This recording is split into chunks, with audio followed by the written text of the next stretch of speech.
तो welcome to royal education academy. आज हम बात करने वाले हैं ईगो का चैप्टर नंबर 3। बहुत ही इजी सा चैप्टर है, शॉर्ट चैप्टर है बहुत। तो स्टार्ट करते हैं। चैप्टर का जो नाम है, चैप्टर का नाम है मुद्रा और साख। ठीक है, तो आप सबको पता होगा मुद्रा क्या होती है और साख क्या होता है। बहुत ही बेसिक से वर्ड्स हैं ये। ठीक है, आपकी करेंसी हो गई। मुद्रा का मतलब क्या है? आपकी जो करेंसी है, मनी हो गई, इनको क्या बोलते हैं? मुद्रा बोलते हैं। तो सबसे पहला आपका क्या है इसके अंदर? वस्तु विनिमय प्रणाली। विनिमय का मतलब क्या होता है? एक्सचेंज। क्या बोलते हैं? विनिमय का मतलब एक्सचेंज। और ये एक्सचेंज किसके आगे लगा हुआ है? वस्तु के। ठीक है, तो वस्तु एक्सचेंज कर रहे हैं हम एक तरीके से। देखो, इस प्रणाली में मुद्रा का उपयोग किए बिना वस्तुओं का लेन देन होता है। मतलब हमारे पास पैसा नहीं है, लेकिन हम फिर भी क्या कर रहे हैं? चीजों को ले भी रहे हैं और चीजों को दे भी रहे हैं। दोस्तों हम क्या बोलेंगे? वस्तु विनिमय प्रणाली। ठीक है, जैसा आप यहाँ देख रहे होंगे इस पिक्चर में क्या हो रहा है? इसके पास एक मुर्गी और इसके पास क्या है? सेब है। तो इन दोनों ने अपना क्या कर दिया? एक्सचेंज कर दिया बेसिकली। ठीक है, उसको हम क्या बोलते हैं? वस्तु विनिमय प्रणाली।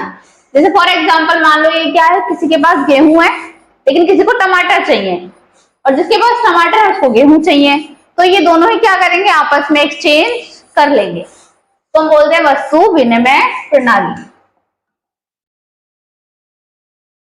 आगे है आपका विनिमय दोनों पक्ष एक दूसरे से चीजें खरीदने और बेचने में सहमति रखते हैं। मतलब ये है दो पक्ष हैं अगर, ठीक है, दोनों को ही क्या है? किसी चीज की जरूरत है। फॉर एग्जाम्पल मान के चलो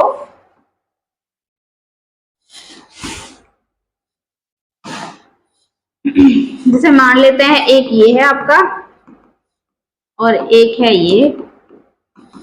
ठीक है, तो इसको क्या चाहिए? बेसिकली इसको चाहिए गेहूं। ठीक है, लेकिन इसके पास देने के लिए क्या है? इसके पास चावल है, देने के लिए उसको चाहिए गेहूं। ठीक है, अब इसको चाहिए आपका क्या? मान लो दाल चाहिए इसको। ठीक है, लेकिन इसके पास देने के लिए गेहूं नहीं है। तो क्या होगा? ये एक्सचेंज नहीं हो पाएगा। इन द सेंस कि इसके अंदर क्या है? जो आपकी विनिमय प्रणाली है वो तभी सक्सेसफुल हो सकती है जब दोनों ही पक्ष हैं वो एक दूसरे का जो सामान है उसको एक्सचेंज करने में क्या रखते हो? सहमति रखते हो। जब दोनों को ही क्या हो? उस चीज की जरूरत हो। ठीक है, जैसे अगर आप एग्जाम्पल देखोगे तो ये क्या कर रहे हैं? दी ओनली बर्तन। मतलब ये क्या लेंगे? सिर्फ बर्तन ही लेंगे एक्सचेंज में और कुछ नहीं लेंगे। सामने वाले के पास एक्सचेंज करने के लिए बर्तन नहीं है, कुछ और वस्तु है, तो वो तो उसको लेगा नहीं, तो फिर वो चीजें नहीं हो पाएंगी।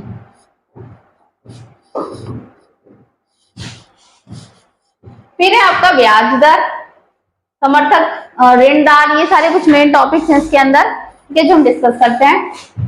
तो ब्याज दर क्या है?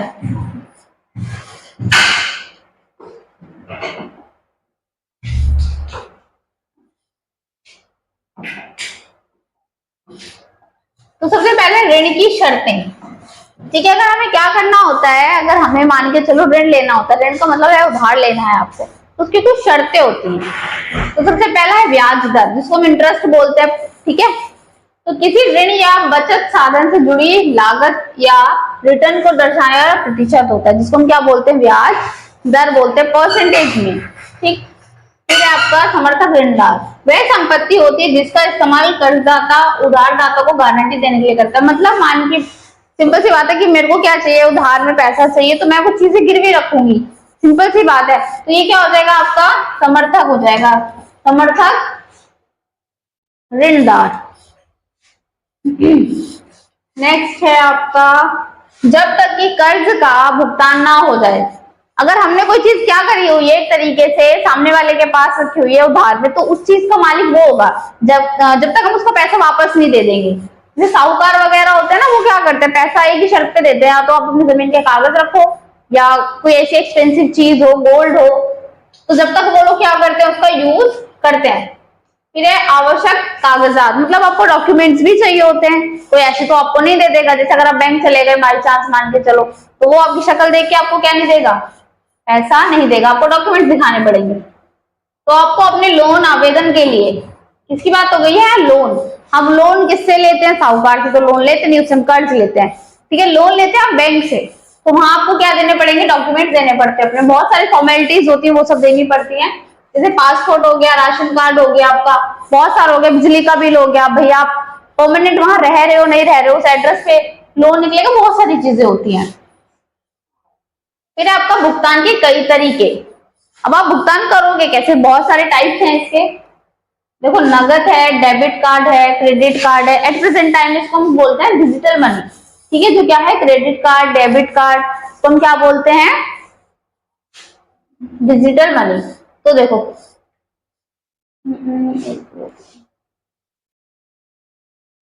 सबसे पहला है नगद, मतलब कैश में हम क्या कर रहे हैं, भुगतान कर रहे हैं। जैसे पहले के टाइम में जब तक आपका पेटीएम, फोन पे, गूगल पे और भी काफी सारे हैं, जब तक ये नहीं थे तो हम क्या करते थे, सारी चीज कैश में मंगाते थे। कैश में यूज कर रहे हैं, मतलब प्रॉपर तरीके से कोई सामान लेना है तो कैश में, ठीक है, किसी को रिटर्न देना तो कैश में। आज क्या होता है, आपके पास चेंज नहीं है, पेटीएम कर दो खुले पैसे। और पहले के टाइम पे नहीं था, तो ये परंपरागत है, मतलब बहुत पुराना सोर्स है किसका, भुगतान करने का बहुत पुराना सोर्स है आपका नगद। फिर है डेबिट कार्ड और क्रेडिट कार्ड। तो डेबिट कार्ड बैंक खाते से जुड़ा होता है और भुगतान तुरंत बैंक खाते से ही डेबिट हो जाता है, ठीक है। जिसका किसका यूज करते हैं इसके अंदर, इसको बोलते हैं डिजिटल मनी, पता भी नहीं चलता और भुगतान भी हो जाता है। देन क्रेडिट कार्ड, भुगतान का एक मुख्य तरीका। जो आपका क्रेडिट कार्ड होता है और डेबिट कार्ड होता है, दोनों में क्या होता है, आपका अंतर होता है। क्रेडिट कार्ड क्या होता है, एक तरीके से लिमिट के थ्रू, मतलब पूरी लिमिट होती है उसके अंदर, क्या जैसे मान के चलो आपने 1 लाख का बनवाया, 50,000 का बनवाया, तो उसके अंदर हम क्या करते हैं, जितनी उसकी लिमिट है हम उसमें शॉपिंग कर सकते हैं। फिर बाद में इंस्टॉल हो, मतलब उसके अंदर हम क्या करते हैं, जितना जितना आपसे हो हम उसको पे कर सकते हैं, तो वो होता है क्रेडिट कार्ड। डेबिट कार्ड आपका एटीएम कार्ड होता है, जैसे जितना आपके अकाउंट में पैसा है आप उतना इसको क्या कर सकते हो, यूज कर सकते हो।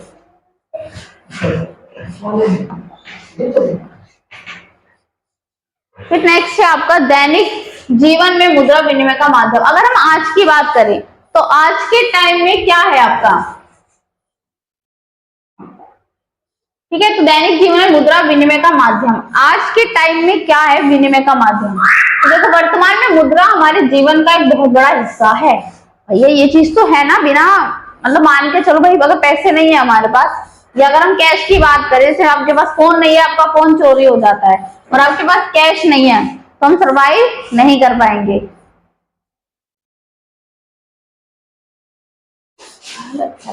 बिल्कुल। तो आज मुद्रा के बदले सिर्फ वस्तु ही नहीं बल्कि सेवाएं भी प्रदान की जाती है। मतलब अगर आपके पास पैसा है तो आप चीजें भी खरीद सकते हो, आप अलग अलग सेवा भी ले सकते हो, मतलब कुछ भी कर सकते हो अगर आपके पास क्या है, पैसा है, ठीक है। वर्तमान में विनिमय का माध्यम मुद्रा है, इसलिए जिस व्यक्ति के पास मुद्रा होगी वही वस्तु तथा सेवाओं को खरीद सकता है। आजकल वस्तु एक्सचेंज नहीं होती, जैसे अगर आप बहुत पुराने गांव में चले जाओ तो वहां बच्चों को चीज इस तरीके से दे दी जाती है कि आप घर से थोड़ा सा अपना गेहूं ले आओ और बच्चों को क्या दे देते हैं, उसके बदले कोई फ्रूट दे दिया, चीज दे दी उनकी। तो गांव में होता है अभी भी, लेकिन सिटीज वगैरह में तो पॉसिबल नहीं है। वर्तमान में वस्तु विनिमय अपनी कठिनाइयों के कारण ग्रामीण इलाकों में भी समाप्ति के कगार पे है। अब अधिकतम इलाकों में मुद्रा के बदले ही वस्तु प्राप्त की जाती है। मतलब एट प्रेजेंट में आप गांव में चले जाओ, लेकिन जो मैंने क्या बोला, तो बहुत पुराने गांव है अभी भी वहां चलता है, लेकिन जिनमें थोड़ा डेवलपमेंट आ गया है उसमें नहीं है। वस्तु विनिमय में आवश्यकताओं का दोहरा सहयोग होता है। वस्तु विनिमय के अंदर भाई अगर सामने वाले को नीड है, जो आपके पास है तभी तो वो खरीदेगा, लेकिन जो चीज आपके पास है वो सामने वाले को चाहिए ही नहीं, तो भाई एक्सचेंज नहीं हो पाएगा ना, तो ना आपको कोई वस्तु उसको मिलेगी ना ही उसको मिल पाएगी, तो दिक्कत है। मुद्रा आवश्यकताओं के दोहरे सहयोग को समाप्त करती है। तो जो क्या होती है आपकी करेंसी है, वो इसको क्या करती है, एक तरीके से जो मनी है वो इसको खत्म करती है, ऐसी प्रॉब्लम्स क्रिएट ही नहीं होने देती। मतलब तो जैसे हम बात कर रहे थे मुद्रा के आधुनिक रूप, तो जो मुद्रा के आधुनिक रूप है वो 3 टाइप्स का है। सबसे पहला है आपका करेंसी, ठीक है। दूसरा क्या है आपका, पढ़ते हैं आगे, ठीक है, 3 टाइप्स का होता है। तो पहला है करेंसी। तो सिक्कों के चलन से पहले अनाज पशुओं का उपयोग मुद्रा के रूप में किया जाता था। उसके बाद सोने चांदी के सिक्कों का उपयोग 20वीं सदी तक किया जाता था। इससे पहले की अगर हम बात करें, राजा महाराजा होते थे तो चांदी के सिक्के, सोने के सिक्कों में क्या करते थे, चलन था, मतलब उनका चलन था, ठीक है। तो वर्तमान में मुद्रा के रूप में करेंसी, कागज के नोट, सिक्के शामिल है। प्रेजेंट है आज के टाइम में, नोट है आपका, करेंसी है, ठीक है। आज की मुद्रा कीमती धातु जैसे सोने चांदी से नहीं बनी हुई होती। आधुनिक मुद्रा को विनिमय का माध्यम इसलिए बनाया गया है क्योंकि देश की सरकार इसे अधिकार देती है। क्यों बनाया है, क्योंकि गवर्नमेंट ने इसको अप्रूव किया है, ठीक है। भारतीय रिजर्व बैंक केंद्र सरकार की तरफ से करेंसी नोट जारी करता है। कौन करता है? रिजर्व बैंक करता है आपका। तो भारत में किसी व्यक्ति समूह द्वारा मुद्रा जारी करना कानून अपराध है। अगर हम क्या करेंगे बिना रिजर्व मतलब क्या है इसमें, अगर कोई बंदा अपनी मर्जी से ही क्या कर रहा है, मुद्रा को जनरेट कर रहा, बना रहा, तो वो गैर कानूनी है, ये परमिशन किसी को नहीं है। किसी वस्तु के बदले में रुपयों का भुगतान करना आवश्यक है, इसलिए व्यापार के लिए रुपये को विनिमय का माध्यम माना जाता है। ठीक है, कोई भी चीज है तो हम किसका यूज करते हैं? सिर्फ और सिर्फ करेंसी का। जैसे आप इसमें देख सकते हो मुद्रा के आधुनिक रूप कौन कौन से हैं, कौन कौन से आपके सिक्के हो गया, चेक हो गया, debit card, credit card, UPI, mobile एवं नेट बैंकिंग और कागज के नोट। ठीक है, सेकंड है बैंकों पे निक्षेप।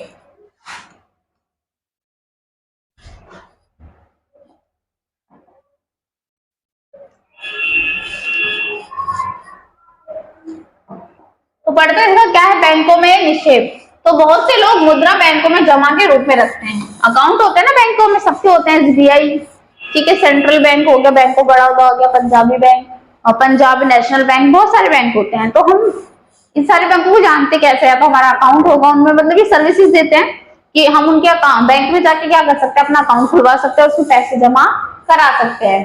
तो जमा धन को लोग आवश्यक अनुसार मांगने के लिए निकाल सकते हैं।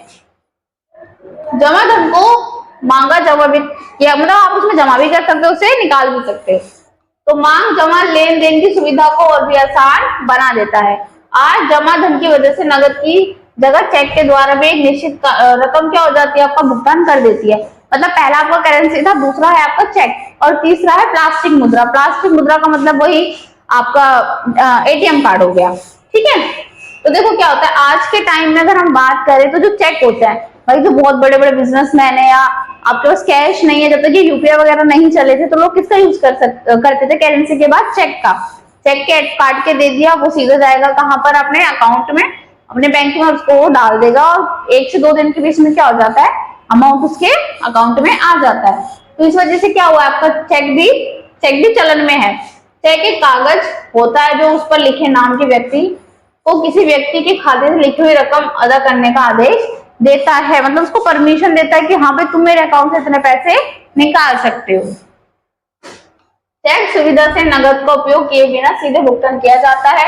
आधुनिक अर्थव्यवस्था में सभी मुद्रा समझा जाता है। बिना आप कैश निकाले क्या कर सकते हो, एक अकाउंट से दूसरे अकाउंट में पैसा ट्रांसफर कर सकते हो। ठीक है, तो ये भी इसका क्या है, रूप। फिर आपका बैंक एवं ऋण से जुड़ी गतिविधियां।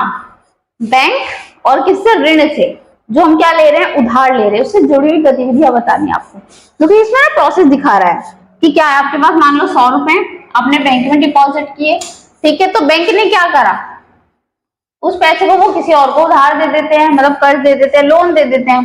तो फिर उनको क्या मिलता है, उस पर इंटरेस्ट मिलता है। क्या मिलता है? 12 रुपए इंटरेस्ट मिला, वहीं से वो कुछ इंटरेस्ट आपके अकाउंट में डिपॉजिट कर देते हैं। तो ये प्रोसेस चलता रहता है। ठीक है, मतलब क्या है कि हम पैसा बैंक में डालते हैं, तो बैंक उस पैसे को आगे लोगों को लोन पे दे देता है। होता है ना, हमारे साल में, एक साल में क्या आता है, हमारे इंटरेस्ट आता है। तो वो इंटरेस्ट आता कहां से है? ऐसी वो इंटरेस्ट आता है क्योंकि बैंक हमें हमारे पैसे का क्या देता है, साल में इंटरेस्ट देता है, क्योंकि उसी पैसे से वो बैंक बहुत पैसा कमाता है। पैसा हमारा, लेकिन कौन उसको आगे मार्केट में लगा रहा है? बैंक।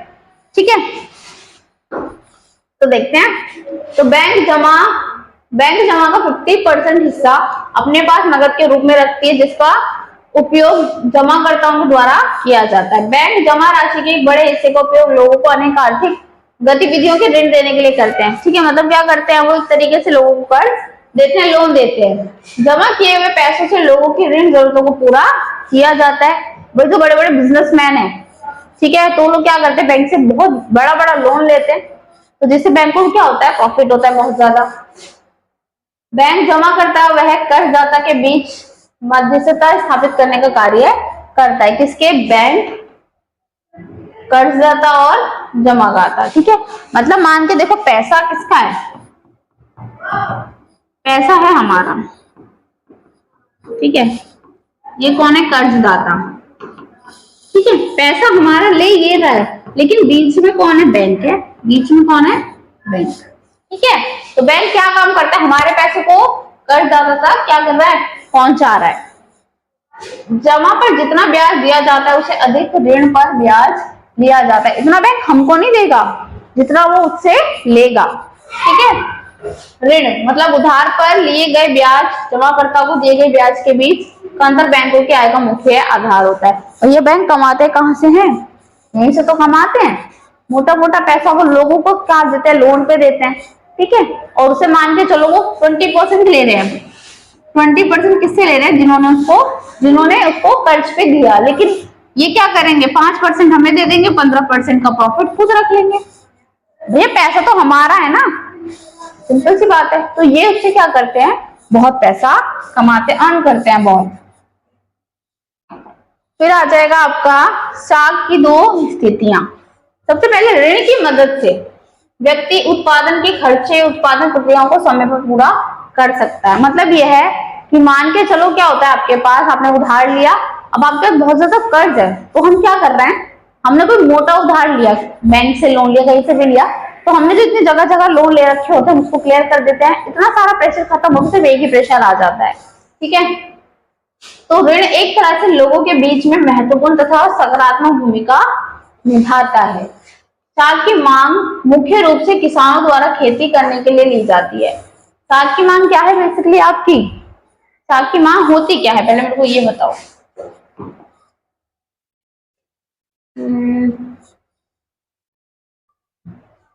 देखो, किसान की फसल जब तैयार हो जाती है तब उसे बेचकर कमाई हुई रकम वे उधार वापस कर देते हैं। कभी कभी फसल खराब होने के कारण किसान कर्ज जाल में फंस जाते हैं। इस जाल से बचने के लिए किसानों को कभी कभी अपनी भूमि का टुकड़ा बेचना पड़ता है। भाई पॉसिबल, फॉर एग्जांपल लेके चलते हैं, मान लो एक किसान है, ये क्या है आपका, ये है आपका किसान, ठीक है। ये गया कहाँ, बैंक, ये गया है आपका बैंक, क्या करने कि भाई मेरे को ना 50,000 का लोन चाहिए, सारी कंडीशन फुलफिल की और ये हो गया अप्रूव कि ठीक है भाई ले लो, कि भाई मेरे को क्या करना है, खेती होगी। तो मान के चलो इसकी जो खेती है वो ये है भूमि इसकी, ठीक है। अब इस भूमि से ये 1 लाख का क्या कर रहा है, प्रॉफिट अर्न कर रहा है। तो सोच रहा भाई 50 तो सीधे बैंक को दे दूंगा, 50 मैं अपने लिए रख लूंगा।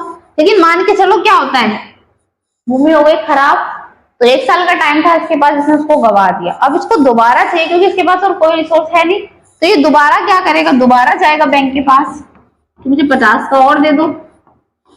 इसके पास कितना हो गया, टोटल 1 लाख हो गया, ठीक है। फिर ये भूमि पे क्या लगाएगा, पैसे लगाएगा।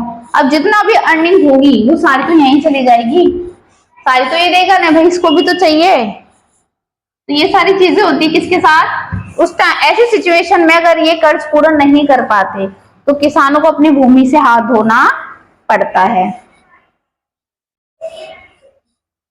ठीक है।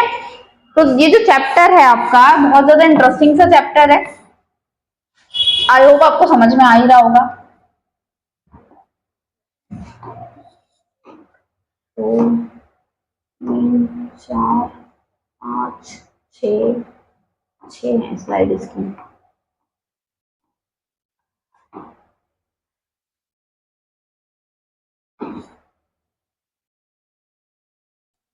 तो ये जो चैप्टर है ये इसका पार्ट 1 होने वाला है, जल्दी मिलेंगे पार्ट 2 के साथ। Thank you so much.